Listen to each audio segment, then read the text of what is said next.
Ladies and gentlemen, thank you so much for joining me. Today, I welcome on the show one of my heroes. This gentleman came into my life alongside of a personal mentor for me who was Jim Rohn.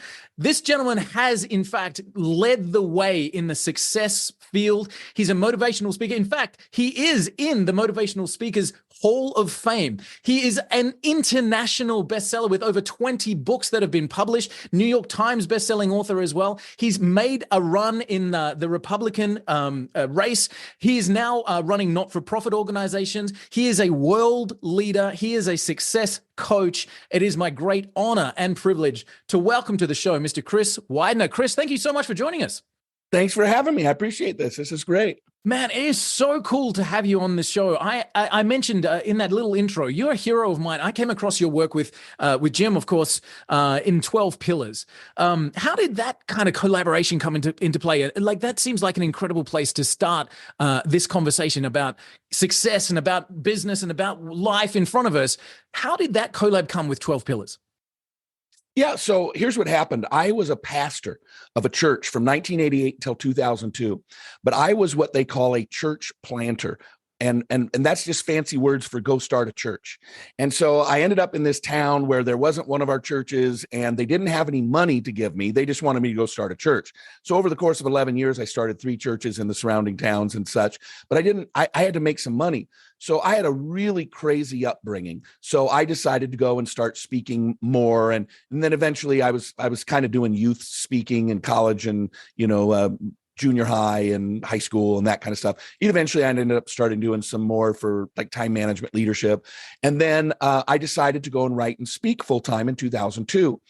And over the course of the next 7 years, I ended up working with a guy named John Maxwell, who most people will probably be familiar with. I ghost wrote for John. And then when I was writing for John, word kind of got out that I was writing for John. And so they called me and he asked me if I would write with Jim Rohn. And so I said, I will, as long as my name gets to go on it, because my name didn't get to go on the stuff with John. So I said, I will do it, but I want my name to go on it. So I started working with him. We wrote we did a thing together called the Jim Rohn 1-Year Success Plan, which was 52 weeks, weekly emails. We interviewed, lots of great people. Jim wrote some stuff. I wrote some stuff, that kind of thing. And then, so at the same time as that, I had just written a book called The Angel Inside. I fired all my ghostwriting people because I felt like I was giving my best ideas away. Literally, the very first thing I wrote after I stopped ghostwriting for John, I wrote a book called The Angel Inside. And it ended up, we sold 120,000 copies of self-published, and then Random House bought it for their currency in print. It became number 2 on the Wall Street Journal, number 7 on the New York Times. And it was a fictional little story, about 20,000 words, about a young man who's on vacation. It's the last afternoon of his trip to Europe, and he's in Florence, Italy, and he meets a little old man who takes him on a tour of Florence, and he teaches him life lessons from the life of Michelangelo. That book was so successful, I said to Kyle Wilson, who was the president of Jim Rohn International, I said, we just did this 12-month Jim Rohn 1-year program. Why don't we take the principles from each month, because they were 12 pillars. So every month we did a different pillar. I said, why don't I write a story about the 12 pillars, but we'll put it into story form.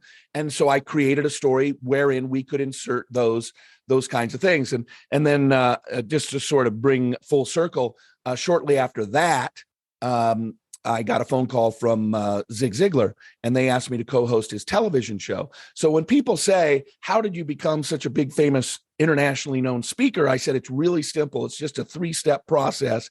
All you have to do is have John Maxwell call you, and then you have Jim Rohn call you, and then you have Zig Ziglar call you. And that's it's simple. It's so easy from there. No, I mean, really, I really believe God just opened some amazing doors, and I was very, very fortunate to work with them. 12 Pillars is my best-selling book, even though we didn't hit best-selling status because we self-published. Right. But, Jim was big in the network marketing world. I mean, we'd have network marketing companies call and buy 10,000 copies at a time. Not a bad way to get the orders. Not a bad. But then the interesting thing is at the end of the book, we sold them then into the Jim Rohn 1-year program. Perfect. So they were actually paying for a 20,000 word advertisement for the Jim Rohn 1-year program. No, it's best lead magnet business ever. Model behind that. So good. And I'll tell you what, I wrote that from October 2002 until September 2003. So 21 years ago, Wow. I still get royalties on the Jim Rohn 1-year program 21 years after hitting the last keystroke. Amazing. So such a good business model, that the publishing Yeah. space. And of course, like, finding the agent inside, finding the magic inside, everybody's got that opportunity to create something incredible. And amazing that you had that opportunity to ghostwrite for, some of the big names in the space. Chris, I did an interview with a guy named John Spence, who was a Fortune 500 CEO, and he credits a lot of his success to personal development material. He was a college dropout, sleeping on his friend's couch, and his friend gave him a book and said, read this. And he never looked back. And he had a phrase there, which was, I said to him, how much of a difference did it make? And he said, I was just too naive to think that there was any other way. And I love that. It's like too naive to fail, right? And I'm thinking the material that is in the personal development space, and of course, being for yourself with Success Magazine, you are literally listed as one of the top 10 Success Magazine speakers in the world, which is an incredible endorsement. How much do you feel that people can pivot their life, can change their trajectory based on the material that's accessible to them? ChrisWidener.com, through the Success Magazine, through entrepreneur.com, like all of these amazing places. How much do you think people can change their lives really with this material? I think anybody can change their life. In fact, I like to joke that you could go into the self-help section at your local bookstore, and I actually took a guy we were at the bookstore one time, and we were in the self-help, and this is where it sort of initiated. I said, how many different titles can you have for a book that basically says, get off your ass and do something? Because honestly, success is simple. It's hard, but it's simple. And, G.K. Chesterton was a Catholic theologian, and he has a quote about Christianity that I sort of changed to just be about life. G.K. Chesterton said, it's not that Christianity has been tried and found wanting. It's that it's been found difficult and left untried. And I would say the same thing about just success. It's not that success has been tried and found wanting. It's that success has been found difficult and left untried. And so I really do believe that that anybody can do it. I really believe anybody can do what they want to do. I don't believe in the superhuman. I mean, obviously, there are people who are great physical specimens. Shaquille O'Neal. I'm never going to dunk on Shaquille O'Neal, right? Because there's some physical limitations and things like that. But generally speaking, anybody can do whatever it is that they want. Most people just won't learn what they need to learn and then apply what they learned. Right. But, sometimes people say, how did you write 24 books? You know what my answer is? If somebody says, how did you write 24 books? It's always the same answer, one word at a time. You got it. No other way forward. I think, like, not only have you been an incredible success as an author, as a speaker, but you've launched multiple companies as well. Just before we hit record, you were saying to me that you've just created a not-for-profit organization called shareright.org. So your experience in the personal development space has then kind of, I guess, accelerated your business acumen as well, right? Yeah, and I actually do less now in the personal development world than I ever have over the last 30 years. I kind of hit the pinnacle of it, and it's like it sort of lost its luster. And then there's a lot of people out there, and I won't name names, but I always said if I wrote a tell-all about the self-help world, a lot of kingdoms would fall, because there are people who have built their entire, some of the most famous guys in our industry.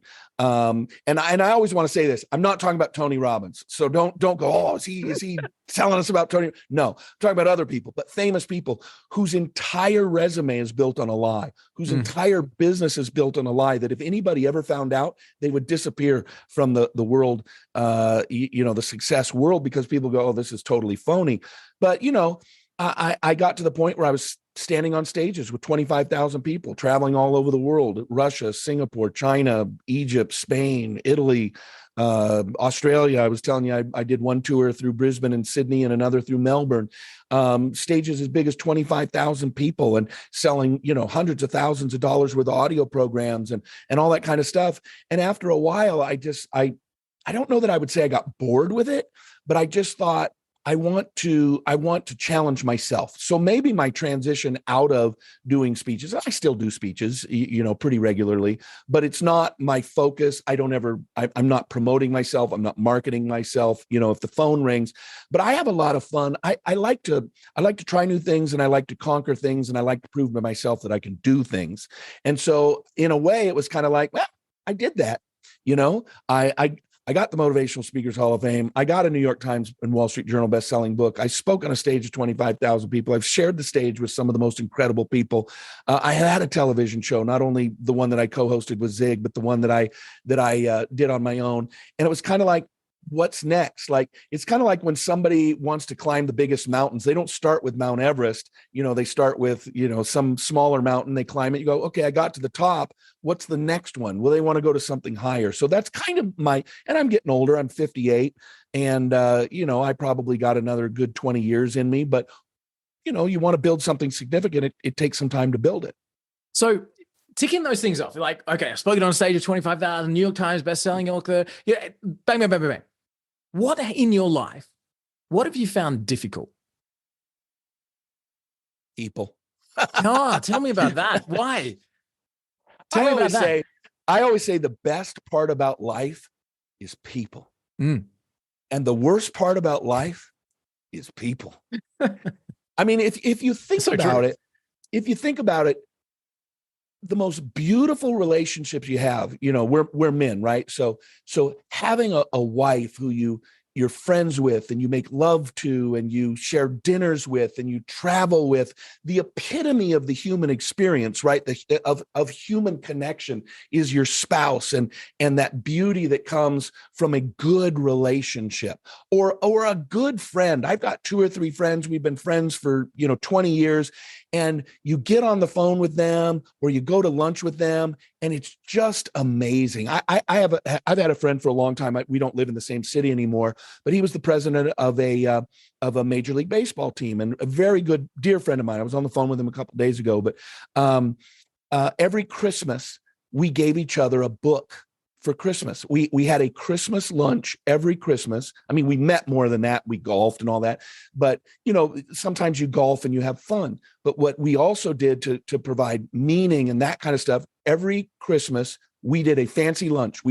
He was always in a suit and tie because he was the president of a Major League Baseball team. I would actually dress up for the lunch, and I would bring him a wrapped book, and he would bring me a wrapped book. And I always bought him like a historical biography or something, because he loves that kind of stuff, or stuff on the Civil War and, things like that. And he would always probably give me a political book or a spiritual book or something like that. And the richness of those kinds of friendships are amazing. But then you have bad business partners, and you have the neighbor next door that won't clean his front yard, and you got this, that, and people who are complaining about things, and all this kind of stuff. It got to a point where I had gotten into some business deals with people, and I'm probably a little too naive. I do business with people because I expect that they'll be like me, which is honest and decent.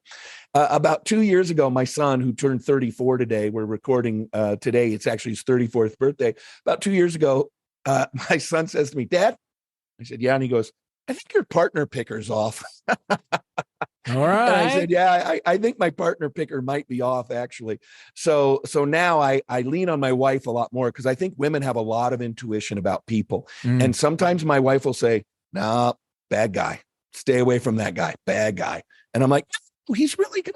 "No, honey, really." And she's like, "Bad guy."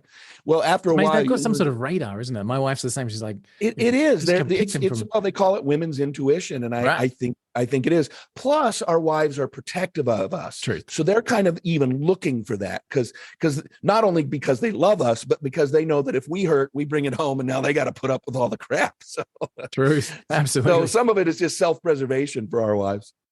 Yeah, no. So most amazing part of life is people. Most difficult part of life is people. If you've learned, so as you've gone into this business space and looking at those challenges and built incredible companies along the way, could you distill the lessons that you've had to learn in that transition again into pillars? Like, are there a few things that you say, listen, you need to succeed in business, there's some things you got to tick off? Like, what would those things be for you? In regard to people? In regard to business, in regards to creating something amazing as a legacy, as a company, as in regards to being an entrepreneur and making something happen for yourself. Yeah. Like, well, I'll tell you what, are the principles for you? I'll start with one as a segue. Yeah. People. So my wife is responsible for about $600 million a year in sales for one of the largest companies in America. But actually, Amazing. one of the largest companies in the world. She has a big job and runs a very sizable business for a multi tens of billions of dollars a year. Wow. And one of the first things she taught me was get a contract. I have done maybe 100 handshake deals. Oof. And that has always been me. And I kind of prided myself in it, but I got screwed a lot. I mean, I've had people literally, we do a handshake deal, we do the event, and there's all this money, and they literally just disappear. I mean, really, truly. And so number one, get it in writing. Number one, get it in writing. Right. But if I were to go back, I would say, first of all, realize that life is short. Okay. My dad was the CFO of what is now one of the largest architecture firms in the world. They're probably top 15 architecture firms in the world. He died in 1970. In 1969, his last full year of earning, he made $90,000. Wow. And we lived in a house that, which would be about $1 million a year now. And we lived in a house that most recently sold for $3.8 million. My mom had to sell the house when he died at the age of 41. Because he did not have life insurance. He had like $30,000 worth of life insurance. So we moved out of this house because she couldn't afford $400 a month in the mortgage. So I think the first thing is understand that life is short, because I always say that life is precious because it ends, and life is an adventure because you never know when. And so, I think it's important to understand you're going to die. And death is a great motivator, because if we were going to live forever, we could procrastinate. I'll get to it in a couple hundred years. I'm going to spend the next 100 years doing this, and then I'll get to it a couple hundred years from now. But you don't get that much time. And the problem is you don't know how much time you get. Most of us maybe get 75 on average, 75 years average lifespan of a man in the United States. And so understanding that life is short. Number two, let your dreams and your ambition out. Let it out. Go do it. Try it. My favorite book, in fact, you mentioned 12 Pillars. If you remember in one chapter in 12 Pillars, it was about being a lifelong learner. And one of the characters gives the other character a book list. But he says, I'm going to give you the first book. And the first book he gives him, do you remember what the book was that he gives the younger guy? I don't know. It was The Magic of Thinking Big, David Schwartz. The Magic of Thinking Big. And I very purposely chose that book to be the one that he gave the young guy, was The Magic of Thinking Big, because I really believe that it's just as easy to think big as it is to think small.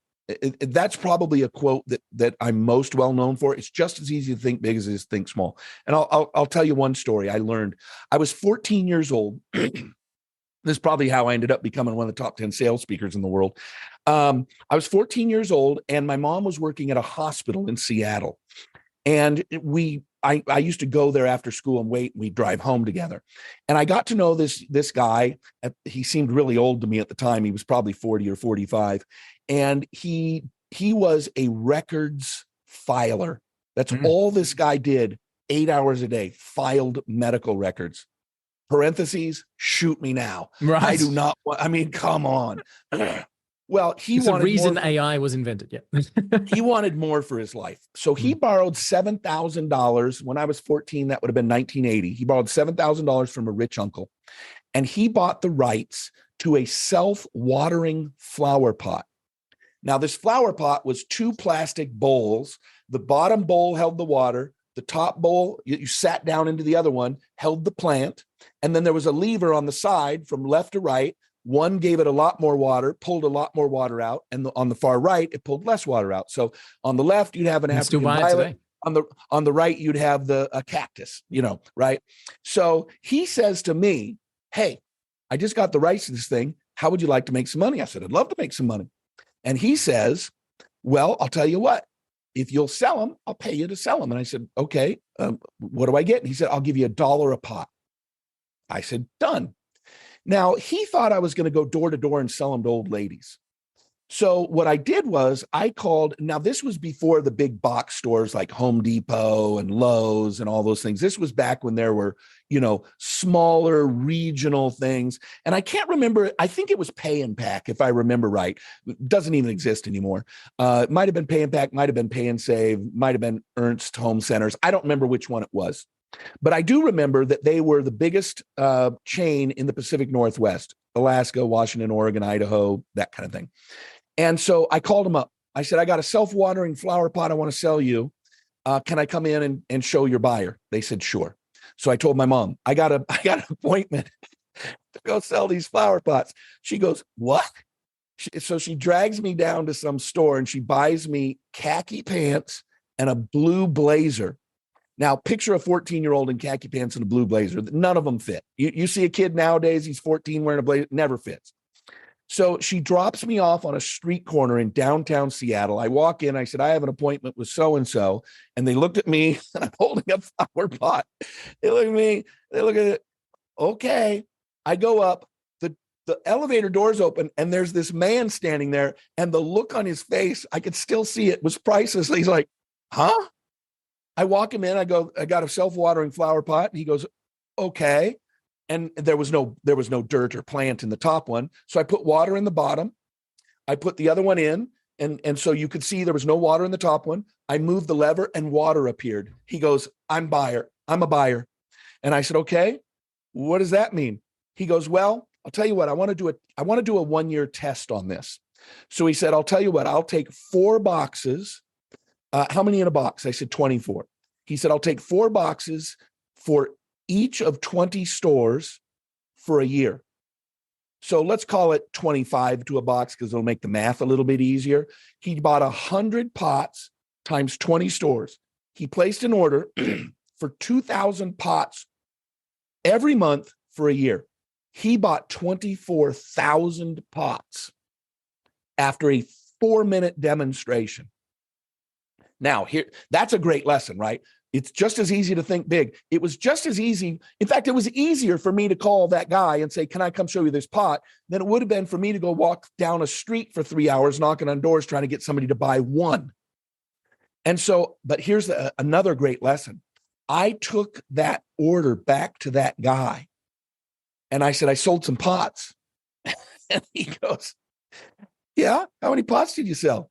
And I said, whatever the math was, 23,872. And he literally, his jaw dropped and I held the purchase order up to him. And I kid you not, he quit. He called the company up. He said, I want my $7,000 back. And he sold it back. He sold the rights back. He was terrified of success. Oh my God. But the irony of it was, It was a drop ship deal. It wasn't like he had to store 24,000 pots in his apartment. He just had to have them drop shipped to their distribution center. Wow. But all of a sudden, because if I was making $1 a pot, how much was he making every pot? So anyway, that's a great lesson. There are some people who are terrified of success, but the real lesson there is let your ambition, dream big, think big. Jim Rohn always used to say, let other people do that, but not you. Let other people do that. Well, let other people think small, but not you. We have enough small thinkers in the world. We need people who will think big. So, whatever you're thinking about doing, think bigger. Think bigger. I think that's a great lesson. I think it's an amazing lesson because the time's going to pass anyway, right? Like you said, if you're going to knock doors and sell 3 pots in an afternoon, right? Which, would be a good afternoon if you're knocking doors, right? For a 14-year-old kid. Or you make 1 call and sell 25,000. Like the time's going to pass the same.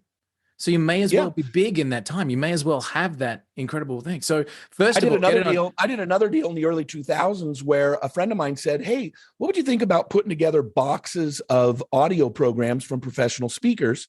And I said, okay, sure. That's a great idea. I know them all.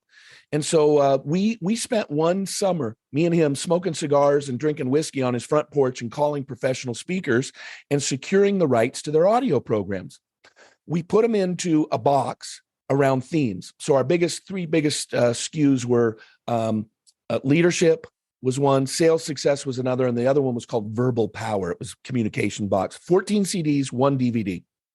Now, I could have gone to Joe's local bookstore and said, hey, I'd like to consign these with you. Here's 10 of them. I'll come back in a month and find out. We made one phone call. The very first phone call we called was Costco. And within 3 or 4 months, we were selling 50 to 75,000 boxes a month through Costco and Sam's Club. Wow. Because I thought it's just as easy to think big as it is to think small. Wow, incredible! We were selling, those 50,000. I think MSRP was just under $30. So called $1.5 million a month in audio programs through Costco, and then of course Sam's Club wanted in on the deal, and then we created a smaller version for Borders and Barnes and Noble, and all the regular big bookstores, Books A Million, and those kinds of things. But it really comes down to it's just as easy to think big as it is to think small. I think it's probably one of the most powerful lessons that you could ever deliver. Thank you. I appreciate it.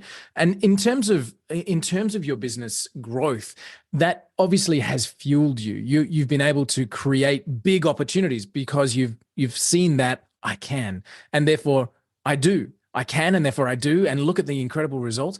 What are the things, like if you got a chance to wind back the last 30 years, now that you've been kind of Chris the businessman for the last 30 years, what would you do differently? Like, what lessons have you learned that have said, whoa, hang on. Number one, get a contract. Right. So get it in writing, think bigger, right? Like that's been the driving thing. But has there been things that you've, like, let me ask it a different way. What's the biggest mistake you've made, and what would you do differently to as a result of that lesson? Well, I hate to keep beating the drum, but get a contract. Get a contract, right. Trusting people. No, it's interesting. My dad died when I was 4, and my mom sold real estate, and she was flipping houses before they were doing it on television. So I lived in 28 homes, and I went to 11 different schools. And because my mother was crazy and I was not a really good kid, she ended up shipping me off to live with relatives twice. And one of the best things that came out of that was I am really good at making quick relationships, right, and building rapport very quickly, because every year just about I was moving to a different school. And so, I suppose some kids walk into a new school every year and they sit by they sit in the corner and they, whatever. I walked in and I was like, I got to make friends. I still have friends literally from the 3rd grade. I think that's the oldest friend I have. I have 2 guys that I'm still friends with that we were best friends in the 3rd grade. Wow. And I mean, people all throughout my life, moving around and meeting people, building relationships. So I think the ability to build relationships is probably one of the keys to success as well, because you really don't do business with a business. You do business with the person who's representing the business, whether it's the owner or the salesperson or whatever. So this ability to be able to build quick rapport, I have all these books that I've written. I have 3 or 4 different publishers with all my SKUs across them. Well, one of my publishers probably has 10 of my books and 20 of my audio programs or something like that. But the number one book and audio, it's a book and an audio that I have with him, with all these SKUs, when I get my royalties once a quarter, one product is half of my royalties with this publisher. And the title of it is How to Talk to Anybody, Anytime, Anywhere.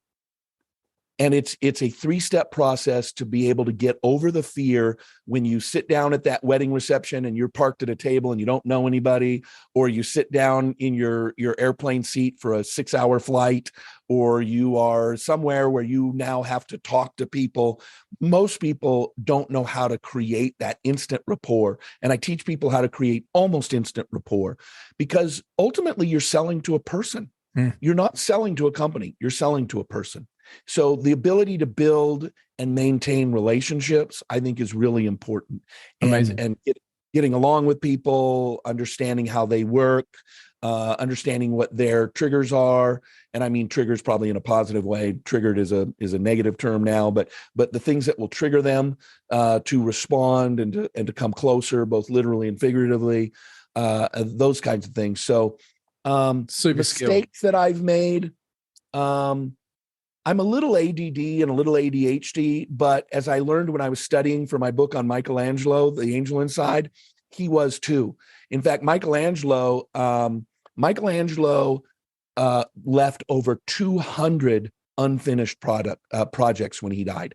There were over 200 projects that he started and didn't finish. He started them, got bored, started them, moved on to somebody else, something else.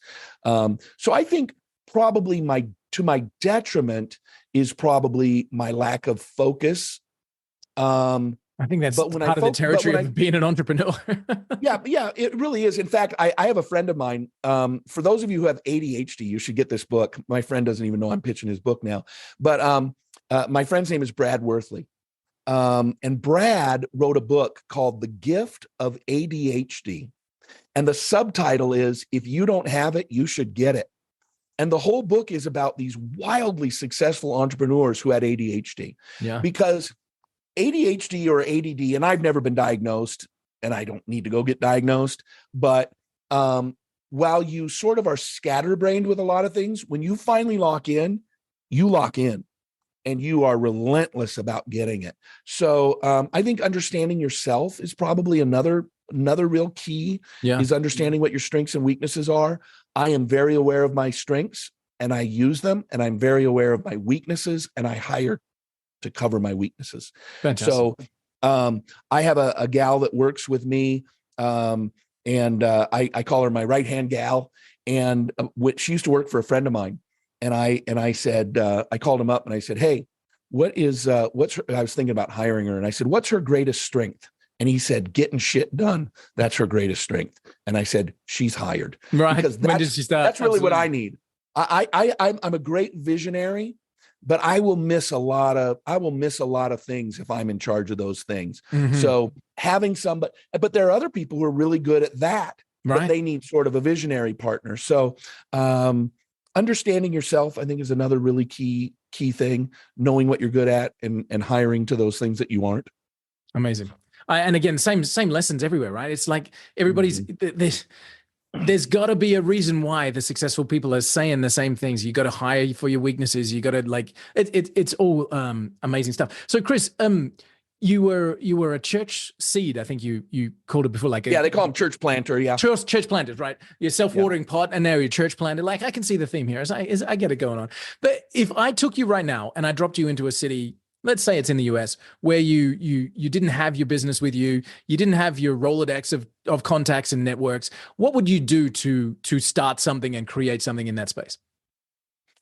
You mean start a business in that town? Yeah, absolutely. Like zero Rolodex. Like we were talking just before we jumped on about Mark Cuban, and I know that somebody else in the space, Grant Cardone, does this big thing about he got dropped in a city and whatever. He's got his whole campaign about that.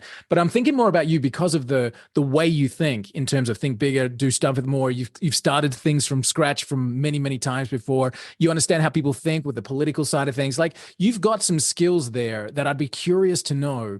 Just literally dropped into a city and you've got... Well, the hardest part about the scenario you gave me was I don't have my network. Right. Because, it's almost pithy at this point to hear somebody say your net worth is based on your network. And it's really true. I asked you that for a very specific reason, because you've got that fast connection skill set. Like, I'm really curious now how that would impact you in that barren wasteland of, geez, got to start everything again. Like, I would probably try to find some business that I'm interested in, that's already established. And I would probably try to find a way to serve the owner of that business. I would say, what's your biggest problem and how much would you pay for me to solve it? That's probably what I would do. I would say, what's your biggest problem and how can I solve it? I mentioned Jim Rohn and Zig Ziglar and John Maxwell. And I think there's a lesson there. Like, people are like, how did you get that?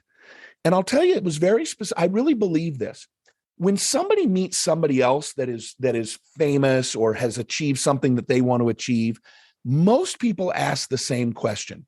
They say, I want to be just like you. Will you help me? Wrong question.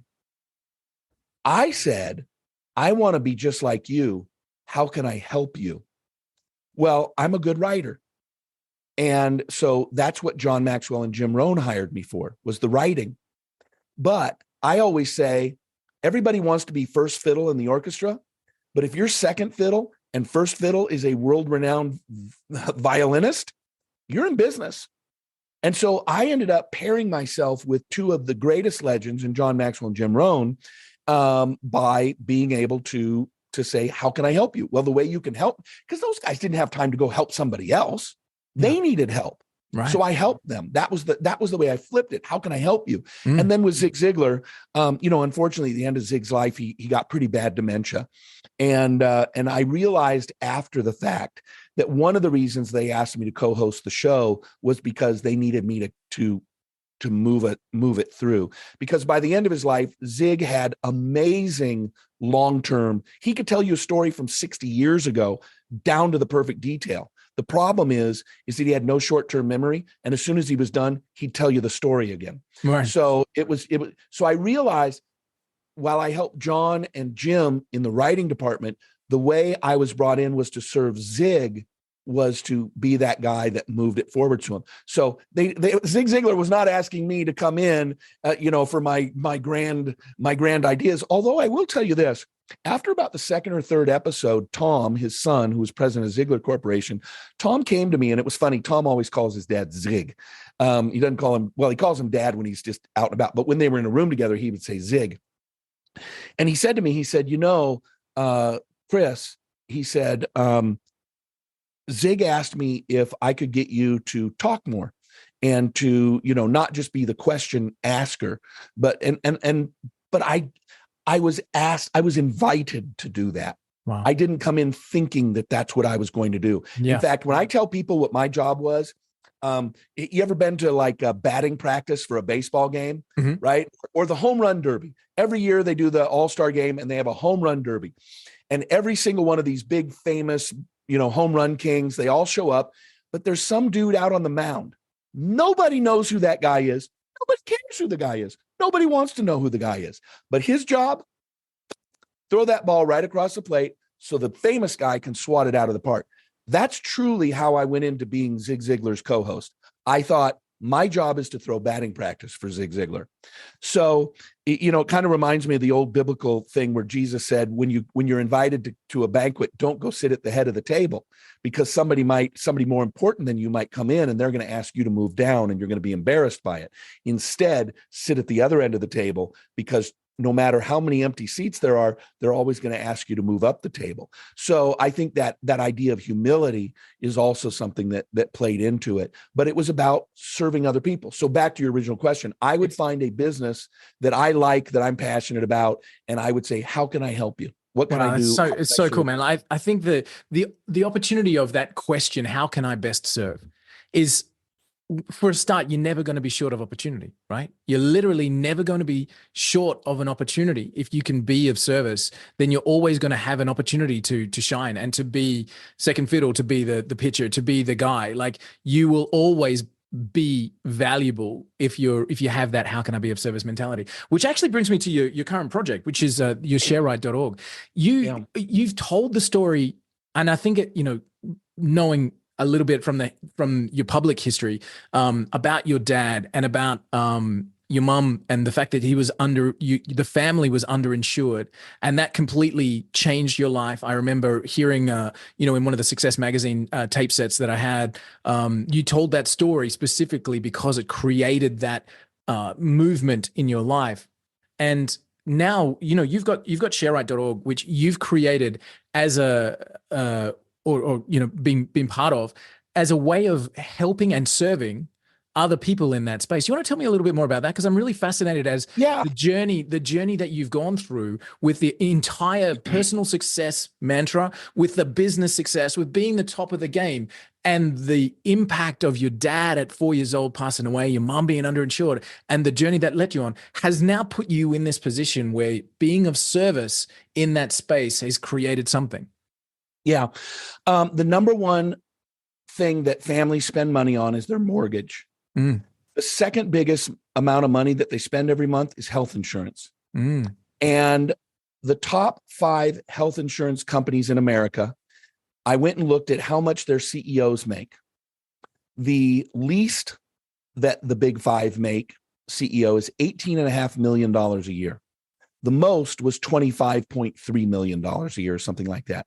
So the top 5 insurance companies, every year, the first $100 million that they bring in goes to 5 people. And then you got thousands of vice presidents that are making $1 million. And then you got, your senior vice presidents that are, or executive vice presidents that are making 500,000. And because most of them are for-profit organizations. So in the Affordable Care Act, of what is more known as Obamacare, there's a carve out for something called health sharing organizations. And they are always housed in a nonprofit 501c3. So in America, in the US, you're not allowed to pay people outrageous salaries. That's part of the deal. We'll give you tax-free as long as, it's not a for-profit. There's not somebody pulling $1 million out every year or whatever. So it's very, very inexpensive. It also has a lot of freedom to it. And it also allows you, most health insurance, you're required to cover everything. And the Affordable Care Act said you have to cover pre-existing conditions.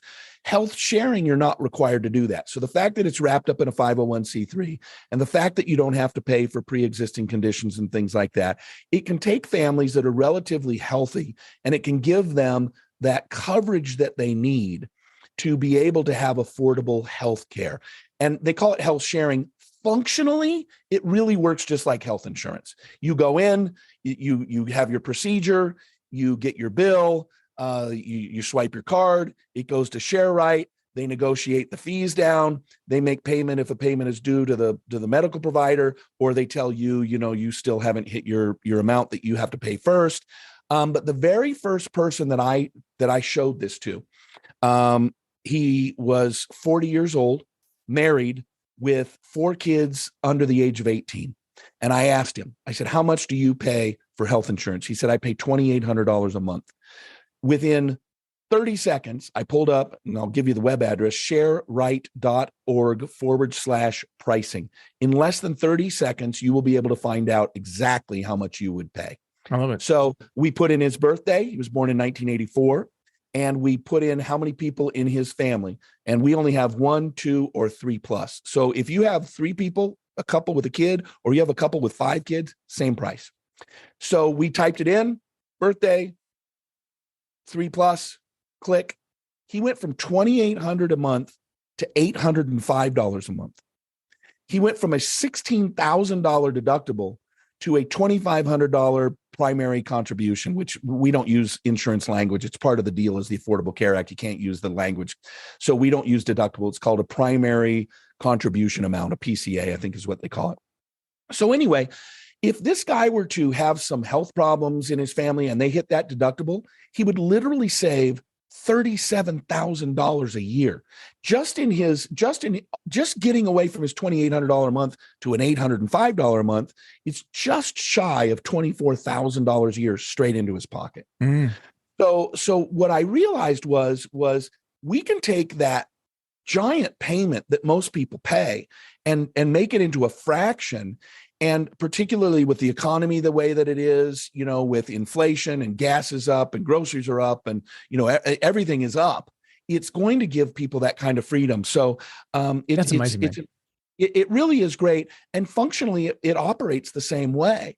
And better coverage. We pay our bills within, I think our average is 13 days. It takes us 13 days from the moment we get it to the moment the decision is being made and either payment has been made or notification has been made that you still need to make your payment to meet your primary contribution. 13 days. Amazing. So I'm really good. excited about it because this is the kind of thing that's going to make a difference, not only for people who really, really need it, but it also makes a difference for people who don't need the money. One of the first guys I talked to about it, we pitched it to him. He sold his company for like $500 million. And I was talking to him on the phone and I was telling him about it. And he goes, I only got a little bit of time to talk. He said, I'm getting in my jet and I'm flying to San Francisco. I'm going to watch the Warriors play tonight. So we did this thing. And I said, you're going to save $15,000 a year. I said, that's like a tank of gas for your jet. He goes, dude, it's not even a half a tank of gas for my jet. But he said this, but it's still $15,000 a year. Right, I don't have. There it is. There it is. So even the Absolutely. rich guys are like, I can save 15 grand just by doing the exact same thing, but paying it to this guy instead of this guy.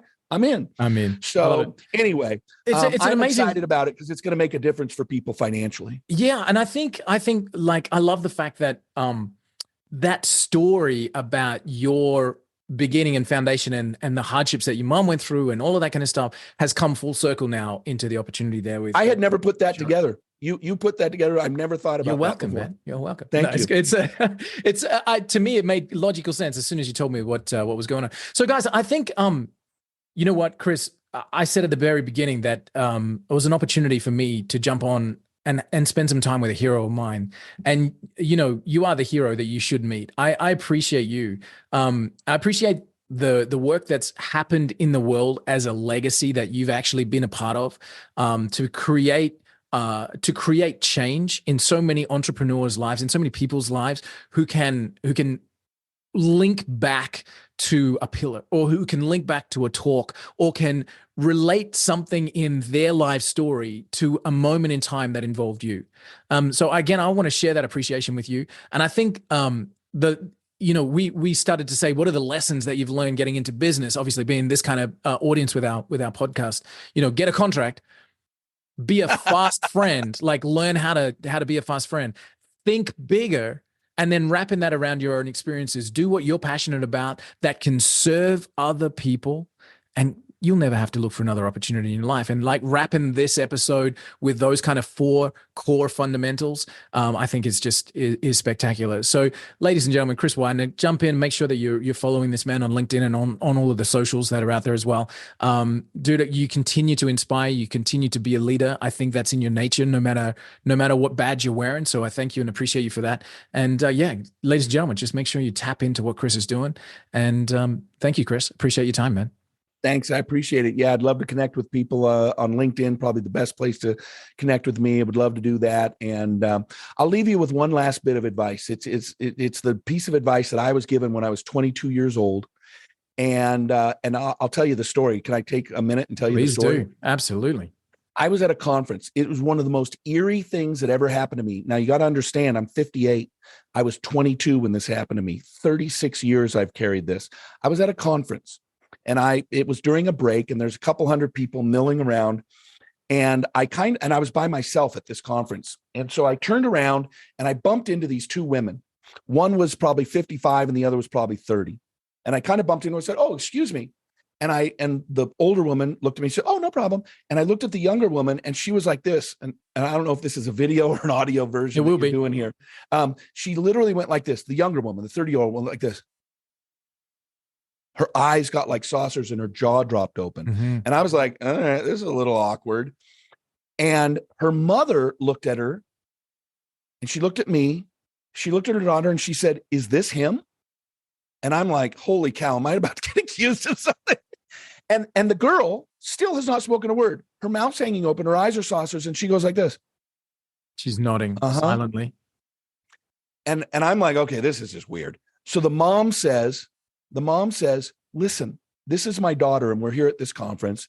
And in the middle of the night last night at 2 a.m, she sprung out of bed, completely wide awake, and woke me up." And I said, "Honey, what's wrong? What's going on?" And she said, "I just had a dream about somebody I'm supposed to give a message to." And so when she saw you and I saw the look on her face, my first thought was to this 2 a.m. thing that happened in the middle of the night. So she looks at her daughter and she says, "Well, tell him." And she said, "I'm supposed to tell you to be a voice, not an echo. I don't know who they are. I didn't get their number. I don't have their names. I never saw them again. But for 36 years, that has been the way I live my life. Be a voice, not an echo." And there's a lot of people that just regurgitate stuff. And I quote people, and I love to do that, but I always quote them. At least I give credit to them. I can't tell you how many people try to pass off Jim Rohn quotes as their own. In fact, it's kind of funny when somebody says, "Here's some advice. Work harder on yourself. You can do on your job." I always comment, "I love Jim Rohn quotes. Those are great." But so anyway, that's what I would tell people. And I'm a speaker, right? So that has like a literal thing for me. Be a voice, not an echo. But I would say, even if you're not a speaker, whatever you're doing in your life, be original. Be original. Don't be somebody else. The number one question typically that I get is, what was it like working with Jim Rohn, or what did you learn working with Jim Rohn and Zig Ziglar? And I always say, be yourself, which is kind of a weird thing. Why would you learn that from working with Zig Ziglar and Jim Rohn? I'll tell you why. Here are two guys that were at the pinnacle of that world that I wanted to be in. Superstars, impacted hundreds of millions of people, $100,000 a speech. Like, you could not pick two more different human beings than Jim Rohn and Zig Ziglar. Zig Ziglar pranced all over the stage. He would talk and pump his fist, and then he'd whisper, and then he'd kneel on the ground, and he's moving all over. And then I always say this about Jim. He stood behind a lectern, and you always know Jim's getting excited when he does this and takes his reading glasses off. Like, that's his power move. That's about all you're going to get from Jim Rohn. But what I realized was, they both were the superstars of that industry, completely different. I didn't need to be Zig Ziglar. I didn't need to be Jim Rohn. I didn't need to be Tony Robbins. Didn't need to be John Maxwell. Didn't need to be Dennis Waitley. Didn't need to be Brian Tracy. I needed to be Chris Widener. I needed to be a voice and not an echo. And I think that that's something that all business people should understand. Use it, put it whatever language you need into it, but be the original, not the fake or the phony or the knockoff. I love it. I love it. And for those of you who are watching on our video version, you have magic in you. That's the sign that it's in the back of my video here, because that's so true. Each of you has something special that the world needs. And I love that message, man. I got goosebumps just as you were telling me that story. Guys, thank you so much. Again, Chris, I'm bowing to you. Amazing, stop it. Amazing to connect with you. Thank you so much for having me on. No, it's incredible, incredible. And do pop back in and let us know what's going on, and keep in touch. And again, ladies and gentlemen, Chris Widener. Chris, thank you so much, man. Thank you.